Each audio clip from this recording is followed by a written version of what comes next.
Sreebhumi sporting ক্লাবের খেলার মাঠের ঘর থেকে উদ্ধার হলো প্রচুর ত্রাণ সামগ্রী। কম্বল, শাড়ি, ত্রিপল, দক্ষিণ দমদম পুরসভার প্লাস্টিকের বালতি উদ্ধার হয়েছে। মানুষকে ত্রাণ সামগ্রী না দিয়ে খেলার মাঠের ঘরে জমা করে রাখা হয়েছিল, অভিযোগ বিজেপি।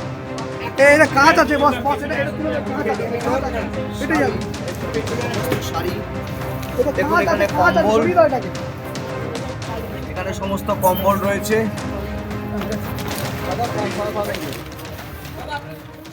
সিউড়ির প্রাক্তন বিধায়ক বিকাশ রায়চৌধুরী তার ভাড়া বাড়ি থেকে উদ্ধার হলো প্রচুর ত্রাণ সামগ্রী।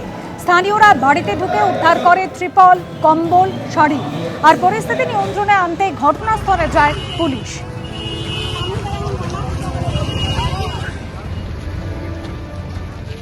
আড়িয়াদহে ত্রাস জয়ন্ত সিং তার সেই দুধ সাদা অট্টালিকা যে বাড়ি ভাঙার নির্দেশ দেওয়া হয়েছিল, বাড়ির সামনে বিক্ষোভ দেখালেন স্থানীয় বাসিন্দারা। পুকুর দখল করে জয়ন্ত সিং এর যে প্রাসাদ, তা কেন এখনো ভাঙা হচ্ছে না? কার প্রভাবে এখনো অক্ষত রয়েছে ওই বেআইনি প্রাসাদ? এই প্রশ্ন তুলে বিক্ষোভ দেখান স্থানীয় বাসিন্দারা।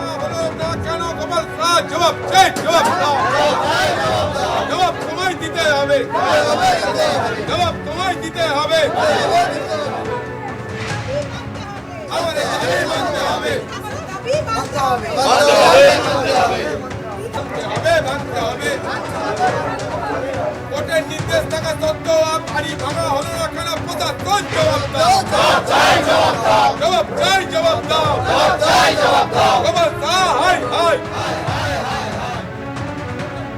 এই মুহূর্তে আমরা আড়িয়াদহে জয়ন্ত সিং এর বাড়ির সামনে রয়েছি। যে ছবি দেখাবো সেই প্রাসাদের মতো বাড়ি কিন্তু এখনো পর্যন্ত যে ভাঙার প্রক্রিয়া সেটা শুরু হয়নি। দীর্ঘদিন ধরে কামারহাটি পুরসভার তরফ থেকে যেটা বলা হচ্ছে যে এই বাড়ি ভাঙার প্রক্রিয়া শুরু হবে, কিন্তু সেটা এখনো পর্যন্ত হয়নি। পুকুরের একাংশ দখল করে এই বাড়ি করেছিলেন জয়ন্ত সিং, এমনটাই অভিযোগ। আজকে স্থানীয় যারা বাসিন্দা তারা এখানে এসেছেন এবং তারা কিন্তু বিক্ষোভ দেখাচ্ছেন, সেই ছবি এখানে ধরা পড়ছে। আপনাদের মূলত দাবিটা কি? গত 1 বছর ধরে এই জয়ন্ত সিং নামক যে সন্ত্রাস বা ত্রাসের নাম ছিল, সে তো 1 বছর জেলে আছে। কিন্তু কামারহাটি মিউনিসিপ্যালিটিতে নিয়ম করে একটা আইনের মাধ্যমে বলা হয়েছে, চেয়ারম্যানের সই করা কাগজও আমাদের কাছে আছে, যে এই বাড়িটা অবৈধ এবং কোনো এক ব্যক্তির পুকুরের ওপর এই বাড়িটা তাকে না জানিয়ে করা হয়েছে। তারা তখন কিছু বলতে পারেনি, কারণ তারা খুব ভীত সন্ত্রস্ত ছিল। কিন্তু আজকের দিনে দাঁড়িয়ে যখন সরকার বদলেছে, যখন সরকার অবৈধ নির্মাণ ভাঙছে, তখন স্থানীয় আমার পাড়ার কিছু মানুষ একজোট হয়ে আজকের দাবি আমাদের যেটা রয়েছে সেটা হচ্ছে, জয়ন্ত সিং একটা ত্রাসের নাম। তার বাড়ি যদি অবৈধ হয়, 1 বছর তো হয়ে গেল, চেয়ারম্যান তো বলে দিল, দেশের আইনও বলে দিচ্ছে, মিউনিসিপ্যালিটি অ্যাক্টও বলে দিচ্ছে এটা অবৈধ, তাহলে সেই বাড়ি কেন ভাঙা হবে না?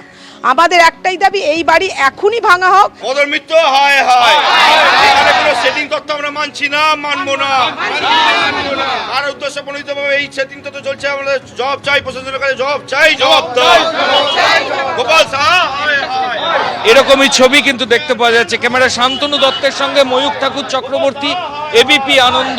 এবিপি আনন্দর হাতে এবার লোকসভায় বিদ্রোহী তৃণমূল কংগ্রেস সাংসদদের সই করা সেই তালিকা। আপনারা জানেন, লোকসভায় তৃণমূল কংগ্রেসের মোট সাংসদ সংখ্যা 28, যার মধ্যে 2/3 19 জন তারা কিন্তু ইতিমধ্যেই স্বাক্ষর করেছেন, যেখানে তারা তৃণমূল কংগ্রেসের থেকে দূরত্ব বাড়াতে চান এবং এনডিএর সঙ্গে তারা কাজ করতে চান, এনডিএকে তারা সমর্থন জানাতে চান।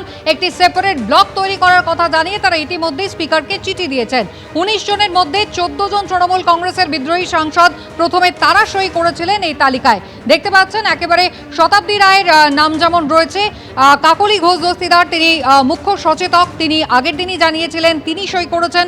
শতাব্দী রায়, বাপি হালদার, শর্মিলা সরকার, প্রসূন বন্দ্যোপাধ্যায়, জগদীশ বর্মা বাসুনিয়া, অসিত মাল, অরূপ চক্রবর্তী, এরা সই করেছিলেন খলিলুর রহমান, আবু তাহের খান, কালীপদ সোরেন, দেব, জুন মালিয়া, পার্থ ভৌমিক। প্রথমে 14 জন তৃণমূল সাংসদ তারা সই করেছিলেন এবং পরের ধাপে যারা সই করেন তারা হলেন রচনা বন্দ্যোপাধ্যায়, সায়নী ঘোষ, ইউসুফ পাঠান, মিতালি বাগ এবং মালা রায়।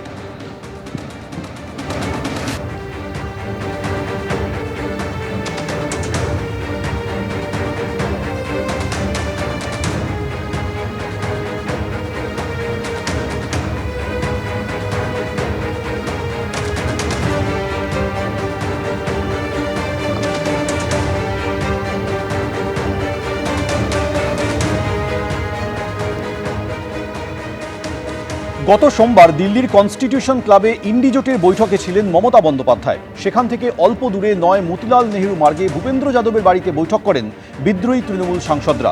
আর সেই দিনই বিদ্রোহী ব্লকের পক্ষে কাকলি ঘোষ দস্তিদার জানান, তাদের রাশ এখন আর মমতা বন্দ্যোপাধ্যায়ের হাতে নেই। তারা এবার থেকে বিজেপি জোটকে সমর্থন করবেন, বসতে চান এনডিএ সাংসদদের সঙ্গে, জানিয়েছিলেন বিদ্রোহী তৃণমূল সাংসদরা।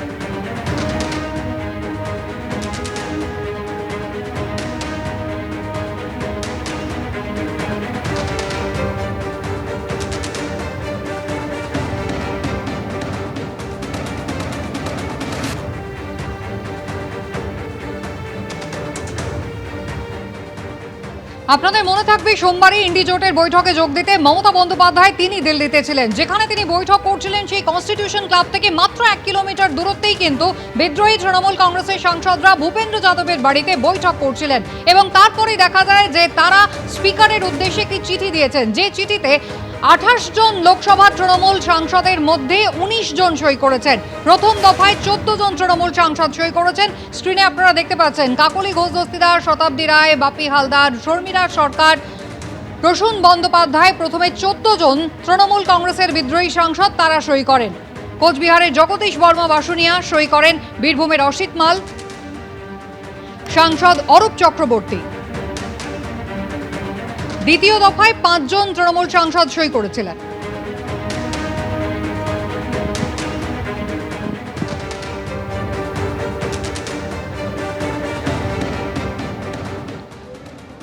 প্রথম দফায় যে 14 জন তৃণমূলের বিদ্রোহী সাংসদ সই করেছিলেন তার মধ্যে রয়েছেন শতাব্দী রায়, যিনি দাবি করেছেন বিদ্রোহীদের সংখ্যা কিন্তু 19-এই আটকে থাকবে না, তা বাড়তেও পারে।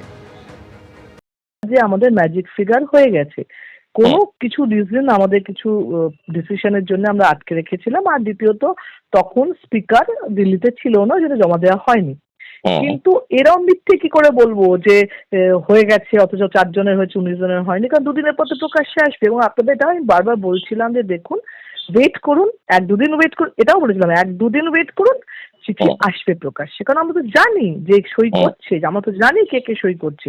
আর যারা জানে না, যারা শুধু শুধু আমাদেরকে ছোট করানোর জন্য, বাজে প্রমাণ করার জন্য বসে বসে ইন্টারভিউ দিচ্ছিল, তারা এরকম বেওকুফ কথা বলছিল, নির্বোধের মতন কথা বলছিল। এবং তারা যে ভুল জানতে, তাদের যে অ্যাজুম করতে পারে না বা তাদের গেসিং ক্ষমতা নেই, সেটা প্রমাণ হলো। এবং আমরা যে সত্যি বলছি সেটাও প্রমাণ হলো। আপনাদের 28 জন এমপির মধ্যে 19 জনের সই দেখা যাচ্ছে। আপনারা কতজন সই করলেন এবং চিঠিটা কিভাবে জমা দিলেন বা কাকে জমা দিলেন? 19 জনের সই হলো, স্পিকারের কাছে জমা দেওয়া হলো। এই 19 জনের মধ্যে মালা রায়, সায়নী ঘোষকেও, তাদেরও দেখা যাচ্ছে। আপনারা দেবও আছে।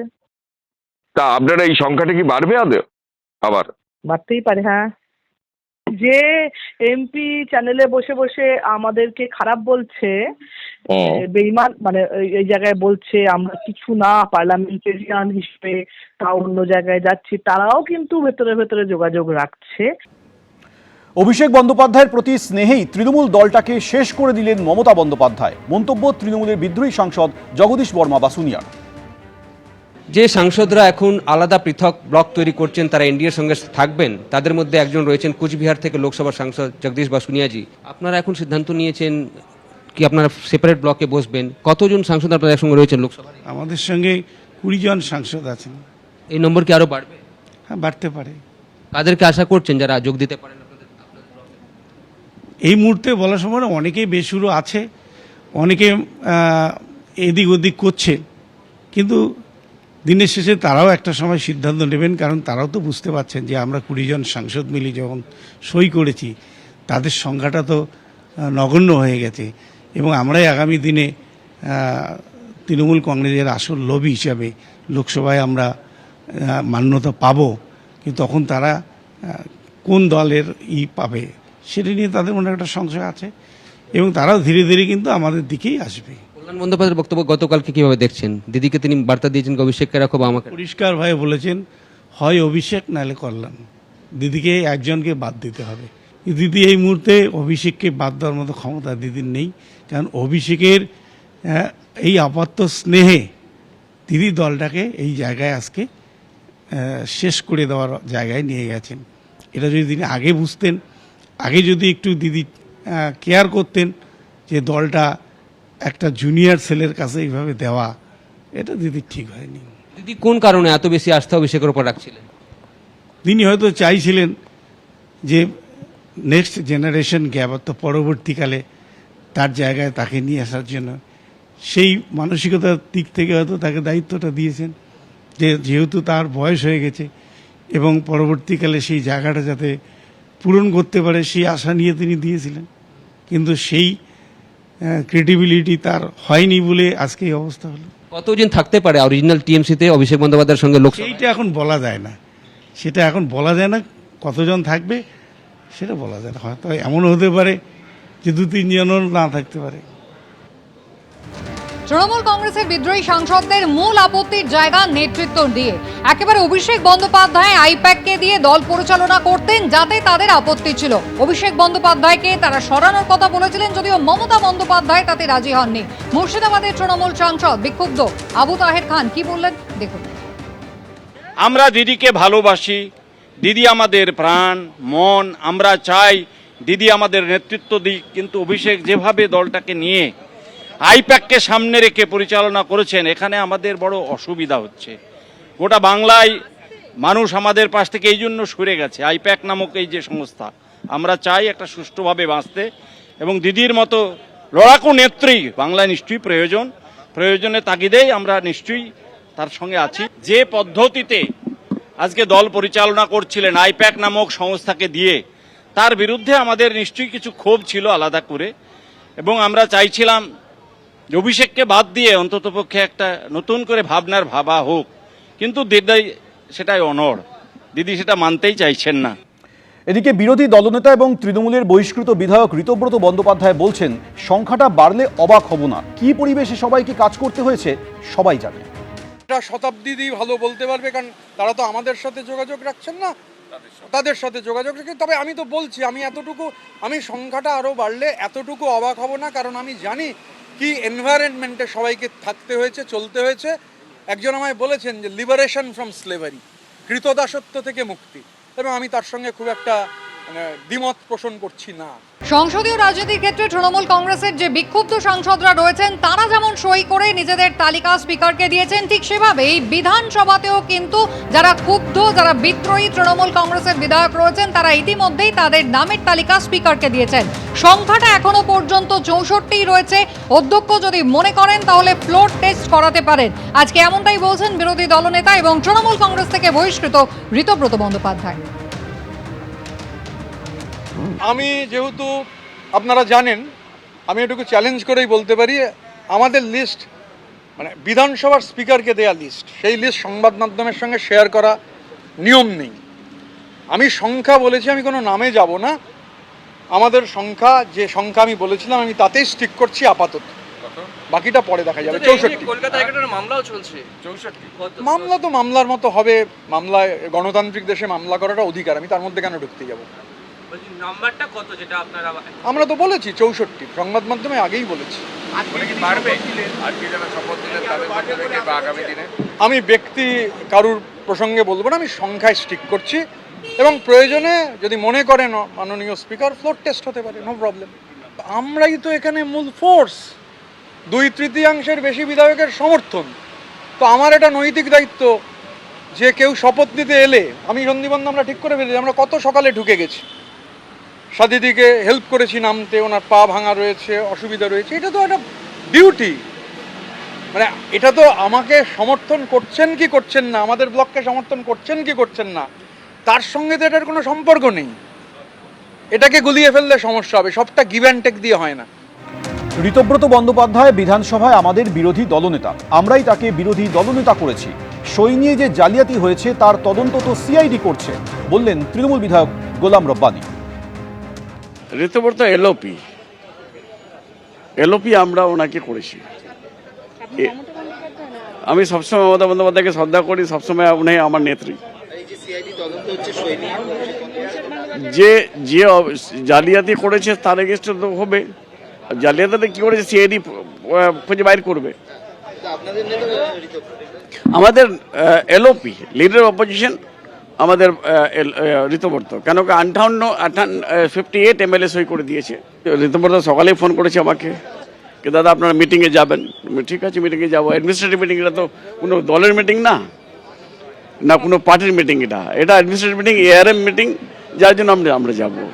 এবিপি আনন্দ এগিয়ে থাকে, এগিয়ে রাখে।